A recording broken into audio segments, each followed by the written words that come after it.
special notice and credit should be given to the few remaining socialist countries in Southeast Asia, namely Laos and Vietnam, and of course if you talk about East Asia in general, China, because socialist countries tend to allocate more for education because of their egalitarian policy. Of course, as pointed out by Dr. Siegfried Herzog, the socialists emphasize the equality of outcomes rather than the equality of access. But just the same, one of the models, going beyond the East Asian region, one of the models for educational access and educational outcomes is Cuba. You wouldn't believe it. And even before, way before, even since Castro took over, the Cubans are one of the most literate peoples in the world. Of course, this probably may be cancelled out by the other social conditions obtaining in that country, like the lack of human rights and so on and so forth. But speaking of educational access, speaking of literacy, Cuba has one of the highest, not only in Latin America, but in the world. Now, of the 11 countries with data, because not all countries provided complete data, only Malaysia and Thailand have had education budgets around or exceeding 20%, while the percentage was below 10% in Japan. But if you're talking about below 10% in Japan, even if you combine all the percentages in Southeast Asia, Japan's allocation will still be the highest. And of the 8 countries in the region with data available, is what I'm talking about. The Philippines alone devotes more than 50% of its education budget to primary education, while Singapore devotes 21%. So that's a big deal, you know. We're one of the highest in terms of allocation, but where are the schoolhouses? Where are the teachers? Where are the textbooks? Where did they go? Or are they just invisible allocations that go to invisible bank accounts? Next, please. Poverty. Now, these are the obstacles. Poverty, according to UNESCO, UNICEF, UNDP, World Bank, and the Asian Development Bank. Poverty is the greatest obstacle to quality education as well as choice of education and excellence in education. Being born into poverty is one of the strongest factors leading to marginalization in education. While the worldwide decline in the number of people living in extreme poverty has been driven by strong performance in East Asia, nearly 730 million people in East Asia still live on less than $2 a day. So they say East Asia is the fastest growing region in the world, economically speaking. But you have rampant poverty all over the region. Although in many countries, even in Southeast Asia, poverty has practically been eliminated. In Singapore, in Malaysia, well, Brunei Darussalam, but we don't credit it to great governance simply because they're just lucky to be endowed with so much natural resources.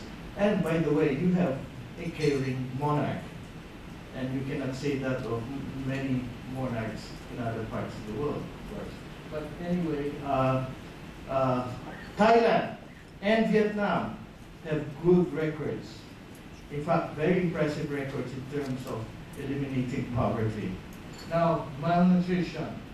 Every year, millions of children in East Asia and the Pacific enter school with learning impairments stemming from malnutrition, ill health, poverty, and lack of access to pre-primary education. in one of my previous lives, I was with the CMA, or the Southeast Asian Ministers of Education Organization. They have a center called INOTEC, Center for Innovation and Technology and Education. And we had a project in one of the areas near Manila, or a suburb of Manila, where squatters were relocated. And I was one of the project team members, and every time we visited the schoolhouses, children were sleeping. And so I told the teacher, how come you allow this to happen? There should be discipline in the classroom. How can they learn discipline if you allow them to sleep? And the teacher said, I'm so sorry, but they are so malnourished, so hungry, that they just could not stay awake. This was in 1976. I don't know, Minister Luz, if things have changed. But I know that 10 years ago, I went to Antique Province, somewhere in the south, not in Mindanao, but almost Mindanao. And I saw school classrooms where not only students were sleeping, but even the teachers were sleeping because they were also malnourished. And yet we allocate 50% of our budget supposedly for education.